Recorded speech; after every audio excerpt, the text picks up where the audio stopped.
This film begins with a fight between two groups of prisoners in a jail. At that time, the guards have to use water cannons to stop them. The main boss of the prison, Park Moo-young, wants to stop these fights to make the prison peaceful. He's hoping this will help him get promoted. Another guy, Lee Hae-myung, who is in charge of security, wants to help too. He plans to talk to the bosses of the two gangs to make them stop fighting. One of the gang bosses, Lee Jong-hoon, is going to be killed by the other boss, Kim Dae-ho, because Dae-ho wants to control the prison alone. But his plan fails because the guards check all the prisoners in line for showers to make sure they don't have any weapons. Every day, Hae-myung carefully assigns guards to keep an eye on Jong-hoon and Dae-ho. He also gives them better food than other prisoners to keep them calm and stop them causing trouble. At night, many inmates are busy smoking illegal drugs they got from dealers in the prison. The next morning, Moo-young tells Hae-myung to prepare for the arrival of a powerful Mafia group being transferred to their prison. Moo-young is worried that the new Mafia group will make the situation worse, but Hae-myung sees it differently. He thinks having a stronger leader in the prison will stop the fighting between Jong-hoon and Dae-ho and make things better. Meanwhile, in the area where all the prisoners hang out, Jong-hoon confronts Dae-ho and challenges him to a fight. Jong-hoon found out that Dae-ho wanted to secretly harm him and called him out for it, calling him a coward. Dae-ho, not wanting to look weak, agrees to fight Jong-hoon. Just as they were about to start their fight, their gang members start attacking each other, causing chaos in the prison. Hae-myung steps in to try to make peace between them, but both Jong-hoon and Dae-ho refuse. The next day, a tough Mafia guy named Lee Tae-sik arrives at the prison, escorted by guards. All the inmates watch as Tae-sik walks confidently to his cell, too scared to go near him. But Jong-hoon, sitting nearby, starts making fun of Tae-sik. Because of what happened, Tae-sik got really mad and kicked Jong-hoon in the face until he passed out. All the other prisoners saw this and got quiet, looking scared. Tae-sik was then put in a special cell. Soon after, Moo-young and Hae-myung met with Tae-sik to ask for his help in stopping Dae-ho and Jong-hoon from fighting all the time. In exchange, they promised to help Tae-sik while he's in prison. Meanwhile, Dae-ho was talking to his friends in the cell about Tae-sik's reputation. They heard that Tae-sik used to be a security guard, but got mixed up with gangsters when he tried to help a woman. By chance, Tae-sik's martial arts skills helped him win the fight when he saved the woman. Then, on another day, he had to fight alone against a group of 100 gangsters. Surprisingly, he managed to defeat them all. Because of his brave actions, Tae-sik became the top Mafia boss in Korea. The next day, Tae-sik enters the prison yard and earns respect from all the inmates, including Dae-ho and Jong-hoon, who don't want to be involved with the Mafia. Tae-sik, who was asked to control the two gangsters in prison, then tries to make peace between Dae-ho and Jong-hoon. Without hesitation, Dae-ho and Jong-hoon made peace and apologized to each other.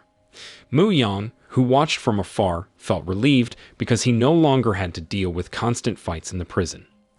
With the two gang leaders getting along, all the prisoners also reconciled, creating a peaceful and close-knit atmosphere like a family. Meanwhile, Tae-sik became an ordinary prisoner and was moved to a cell with others. Sometime later, Moo-young, who was praised for making the prison safe and peaceful, finally got promoted. The prison he managed even became a model for others. As a farewell event, Moo-young arranged entertainment by inviting female singers for all the inmates. A few days later, a new warden named Jo Pyong-ho arrived to replace Moo-young. There, Hae-myung explained everything about the prison, which was now known as a model prison because of the lack of conflicts among inmates. With pride, Hae-myung declared that the prison had brought peace and calm to all the inmates, especially since Tae-sik arrived. But when Pyong-ho heard this, he got annoyed. He said that the prison shouldn't rely on a mafia like Tae-sik. In anger, Pyong-ho punished Hae-myung by hitting him with a golf club. After being punished, Hae-myung, who used to be friendly with the prisoners, became serious. He ordered all the prisoners to line up in front of their cells. When he saw one of Dae-ho's men being lazy, he got emotional and hit him. This made Dae-ho and Jong-hoon realize that something was wrong in the prison, making Hae-myung change. So, they decided to follow the prison rules and work like the other prisoners. At the same time, Hae-myung was talking to Pyong-ho, who told him to check all the cells and keep an eye on the prison leaders. They didn't want any trouble, so they were put in a special area. Soon after, Hae-myung and his team searched all the cells and found cigarettes and drugs hidden by the inmates. Later, the prison rules became very harsh. Bathing time was only allowed for 30 seconds, and the food given to the inmates got worse. Meanwhile, when Pyong-ho visited the special area, Tae-sik was surprised to see him.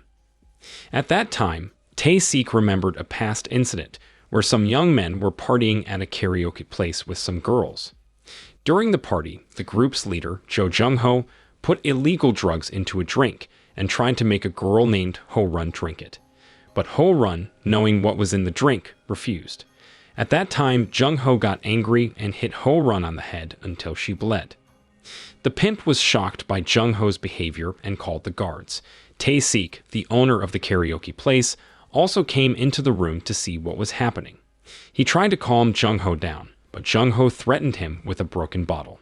Just as Jung-ho was about to attack Tae-sik, he slipped and the bottle shards stuck into his body, killing him. Surprisingly, Jung-ho turns out to be Pyong-ho's son. When Jung-ho dies at Tae-sik's karaoke place, Tae-sik gets unfairly sentenced to 5 years in prison, even though it wasn't his fault. Despite this, after the incident, Tae-sik decides to marry Ho-run. Pyong-ho holds a grudge against Tae-sik and tries to make things worse for him. He works to extend Tae-sik's sentence by a year and arranges for him to be transferred to the same prison where Hae-myung works. Since that time, Pyong-ho becomes the new chief warden at the prison as part of his plan to torment Tae-sik and keep him in prison for life. There, he orders his guards to tie up Tae-sik and beat him. On another occasion, even though Hae-myung felt pressured by all of Pyong-ho's orders, he had to follow them because he didn't want to lose his job. Soon after, Pyong-ho asked Hae-myung to put Dae-ho and Jong-hoon back in their cell, but he wanted them to remain hostile towards each other to maintain the prison's tough atmosphere. Besides that, Hae-myung was told to make someone falsely accuse Tae-sik of being the one who brought illegal drugs into the prison. Pyong-ho did this on purpose to make sure Tae-sik got more time in prison. One day, Ho-run went to visit Tae-sik in prison, but she was told to go to Pyong-ho's room instead. Pyong-ho lied, saying Tae-sik was a good prisoner and he could bring them together in his room.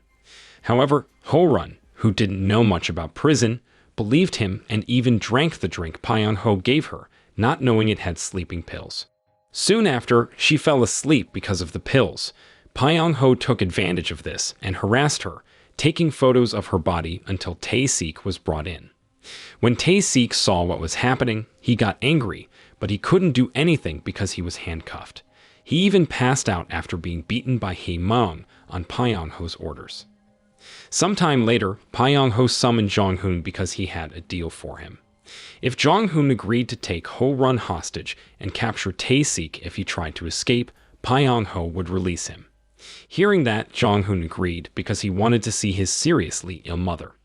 The next day, Tae-sik disguised himself as a warden and planned to escape with the help of some special cell prisoners who were against Pyong-ho. After leaving his cell, Tae-sik met Dae-ho, who wanted to kill Pyong-ho. But Dae-ho's people stopped him because security was tighter, especially since Jong-hoon was reported to have been released on parole. At that time, Tae-sik noticed something fishy about Jong-hoon being released too quickly and realized that Ho-run was in danger. So he asked Dae-ho and others to cause a commotion so he could escape without the guards noticing. There, Hae-myung saw Tae-sik disguised as a guard, but let him go and seemed happy about his escape. Shortly after, Hae-myung pretended to panic and told Pyong-ho that Tae-sik had escaped. Pyong-ho seemed calm and revealed that he had planned for Jong-hoon to be released to catch Tae-sik. There, Pyong-ho also told Hae-myung to stay calm and make sure everything was in order so that when the Minister of Justice arrived for an inspection, they wouldn't find any problems. Soon after, Hae-myung quickly organized the guards and prisoners before the minister arrived. Meanwhile, Tae-sik, who had escaped prison, searched for Ho-run. There he found some of Jong-hoon's men and immobilized them to find out where his wife was. Inside the prison, the Minister of Justice arrived and was welcomed by Pyong-ho and some journalists who were waiting for him. On the other hand, Tae-sik found out where Ho-run was being kept by Jong-hoon's men. Just as he was about to rescue her, Jong-hoon showed up with his strongest fighter. Tae-sik didn't hesitate to confront them, even knocking out Jong-hoon, who attacked him with a knife. Unfortunately, Tae-sik got hurt in the stomach, but managed to hide with Ho-run. He told her to run and inform the police that he had escaped from prison while he distracted Jong-hoon and his men. Soon after, Ho-run followed Tae-sik's instructions and ran to find help. Meanwhile, Tae-sik confronted Jong-hoon. They fought, and Tae-sik managed to injure Jong-hoon before they both collapsed from exhaustion. Then Jong-hoon confessed that Pyong-ho had manipulated him and contacted a reporter to expose Pyong-ho's wrongdoings in prison. Tae-sik also provided additional information to help bring down the corrupt prison warden. In prison, Pyong-ho is entertaining the minister when reporters suddenly enter the room and ask about Tae-sik's escape and the allegations of creating false evidence against him. There, Pyong-ho couldn't answer and told Hee-mom to kick the reporters out. Meanwhile, the minister ordered Pyong-ho's surveillance camera and phone to be checked. They found evidence and photos of Ho-run's abuse, leading to his arrest. In the end, Tae-sik and Jong-hoon returned to prison, both injured. They are taken for treatment. Later, the prison returns to peace, and Hae-meon becomes the new chief warden, supporting Tae-sik. The film ends. The moral lesson from this film is, remember, folks, if you're gonna be a corrupt warden, at least hide your incriminating photos better than your favorite snacks, or you'll end up in the slammer faster than a hamster on a wheel.